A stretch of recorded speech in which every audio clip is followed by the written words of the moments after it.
Hi guys, this is Darth Deuces, and today we're going to be taking a look at a Star Wars action figure. And today I'm going to be reviewing the Star Wars The Black Series Resistance Trooper 6-inch figure. This is a figure that I wasn't sure if I was going to get. He always had my eye, because though it was one of the lesser seen figure or characters in the movie, and he was quite simplistic looking, he just always had my eye. I like the trooper figures, so I haven't been able to find the Kanan or Ahsoka, so I decided I wanted to pick up a figure, and I didn't have this guy yet, so I decided, hey, I'll pick him up. Before I get on this review, I do want to give a shout out to Mike Poirier. I hope I'm getting the name right, but Mike Poirier, Star Wars Room Show. He's a great guy. He just started off YouTube not that long ago, I'm pretty sure. Doesn't have too many subscribers yet, so he's growing though. He has some great videos, does like vlog style videos. Really like Star Wars, and he's a great guy, so go check out his channel. I'm gonna have a link down in the description. He's also on one of my featured channels on my channel page, so you can also find him there.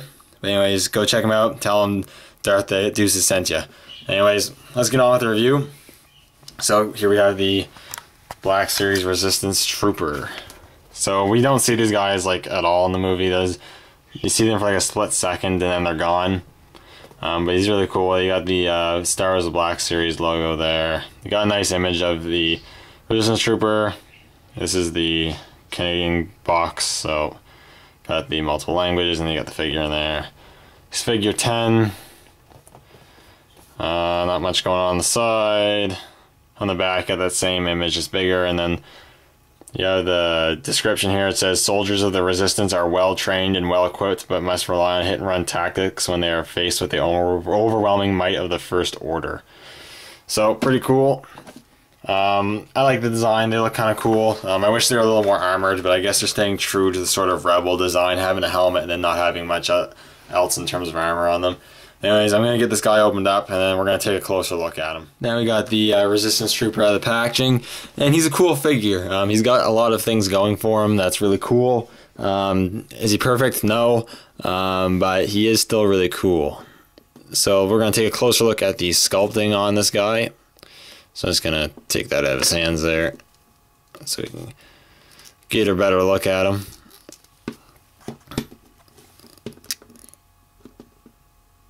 And now if he doesn't want to stand, of course. So first take a look at the head sculpt, or the helmet sculpt, and it's quite cool. It's got a very more round look to it, as you can see. I do like the helmet look, it's really cool. It looks like they painted or sculpted the helmet in a olive greenish sort of color, and then they put this brown all over it, but they made it sort of messily, so it looks like there's green scuffs on it, which is really cool. If you can see that. He's got some white stripes there with some more of that brown scuffing on it, and right there, green little circle there with some scuffs on it.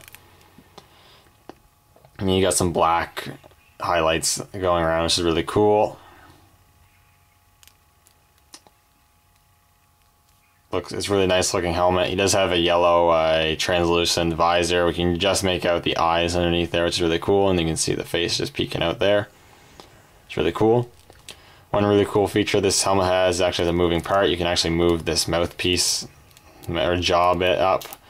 Flip that around, just slide like that, which is really cool, and then you can get a better look at what's underneath there. So you actually have a human in there, a black human in there, which is pretty cool.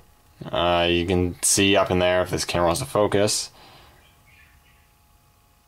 that there's actually sculpted work and paint work all up in there, which is really cool. You got the strap of the helmet that goes around the chin sculpt on there, it's really cool. He also has a mustache painted on there. I can't tell if it's sculpted or not. I don't think it is. It might be just slightly sculpted on there, but still really cool. It would have been nice if the helmet was removable. They could have still had it removable and still had this feature on there, but it's not a huge issue. It would have also been nice if the helmet would have been removable, and then you could have maybe like a hat, because you do see some Resistance Troopers with hats on instead, but not a huge deal. Then on torso here, you can see on this uniform, it's in a yellowish, beigeish, light brown sort of color, but you got this nice wash over it to bring out the details and make it look a little dirty and all that, which is really cool. You got some really nice sculpting on too, with all the wrinkles and such on the outfit, which is really cool. You got some pocket sculpted on there. The belt, which has a silver belt buckle painted on, and you got some green splashes on the belt there. The lower part, which is pretty cool.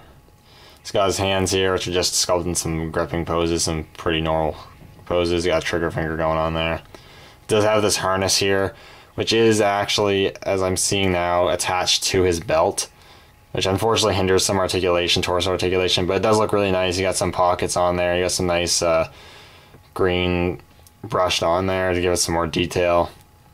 Got like some ammo pouches there. You got some straps there, some silver buckles painted on, which is really cool. And the harness is pretty cool looking. And he's got some pretty simple brown trousers, but they have some nice sculpting work on them. And again, you do have some more of that dry brushing on there. You got these nice boots too, which have some nice paint work on it. Same color as the tunic pretty much, but you do have some nice weathering on there, which looks pretty cool. And it is a simple looking figure, but it is a very nice looking figure. It was executed very well. The sculpting is very nicely done. The paint is also really well done. It's just a really well executed, simple figure, which is pretty cool. Like I said before, in terms of design, it would have been nice if this guy was a little more exciting looking, had some more maybe armor on him or whatever, but still pretty cool looking and not too much to complain about really with sculpt or paint. So I'm going to flip that back around, just give it another look with the helmet like that, which is pretty cool. Give you guys a look at the articulation next. So this guy is a ball jointed head with a hinge, so you can get some good up and down motion. And you get some rotation going on there. The panel, like you saw, this is articulated. You just have ball hinges at the shoulders, which are pretty good ball hinges. You can move them up quite a bit, and you rotate them. Ball hinges at the elbows, which can move at about a 90-degree angle, which isn't bad, though it still would be nice to say they're double hinged. And then he does have hinges at the wrists. This one rotates and goes up and down like this, though it's really hard to do because of the sleeve. But it is there. And on this wrist, he has the rotation forward and back like this. So I like that they did that with this figure. It's just the way it should be. I believe he does have a ball joint at the torso, but because of the harness being glued onto his torso and his belt, you're not going to get a whole lot of movement out there. You're going to get an up and down movement and a little bit of rotation. I don't want to force that anymore. He does have the ball hinges at the hips, so you can get them forward about this much. It is quite hindered by the tunic. It's not the most pliable tunic out there. You can get them to go backwards a little bit. You can go out about this much, which is okay. You have rotation at the thigh, double hinges at the knees, which give you good range of motion. And you also have a hinge at the ankle with the rocker. So all the articulation you'd expect on the figure, a little bit hindered, but not too bad. And in terms of accessories, he only comes with one accessory, which would be his gun. But the gun's pretty cool. It's the rifle. I believe it's the same rifle that Poe Dameron came with in the 2-pack. I'm not 100% sure. It probably has some different paint apps on it. It's basically a gray with a little bit of brown, like dry brush on it, bring out some detail, make it look a little dirtier. Mine's a little warped on the side, unfortunately, but it's a nice gun. I do like the design of these resistance rifles. I like the bulky sort of look of them. It's got the stock there, and you got this thing, looks kind of like a clip, and you got the grip there, and it looks really cool. I do like this gun. He can hold it. He holds it okay in one hand. It's not a problem. You can get him holding it. It is a little more trickier to get him two-handed. The stock is quite big. And because of that, you kind of got to fold it around. You're not going to get any good aiming poses out of this guy. I'll tell you that right now. It's just not going to happen. It's going to be all hip firing sort of poses because because of the harness, the way the arm articulation is, and the way the gun is sculpted, there's just no way you're going to get crazy good aiming poses. But you can spin that around there and get his hand to clip in there. As you see like that, you can get him to get the two-handed grip going on. Like so, and with enough time and fooling around, you can get the articulation going and probably get a pretty cool pose out of this guy. Overall, I think this is a pretty cool figure for being a simpler looking figure, a little less interesting looking figure. I think he's pretty cool. I think if you are collecting the Black Series line and you're looking for a different figure to add to your collection, I definitely think this is one you should definitely consider. He's definitely also good for being a guy to actually go against your First Order troopers. There's a bunch of First Order troopers. You don't got too many Resistance troopers, so you have this one. I don't know if I'd go about army building him, though, just because he's quite a unique sort of sculpt underneath. Like, I just don't know if you would want to army build him, but as a single figure, he's still pretty cool. He's definitely an easy pass if you don't care too much about the Resistance troopers, but if you think he's interesting looking, like I did, I think he's pretty cool. If you want to build up your Resistance forces and just add this guy, I think you should add this guy to your collection. I think he is really cool. He's simple, but there's a lot more to him than you'd expect. He is really well executed for the most part, and I think he's definitely one you should consider getting. Anyways, thank you guys so much for watching. Thanks for the support. Leave a comment down below, and I'll see you all in the next video. May the Force be with you.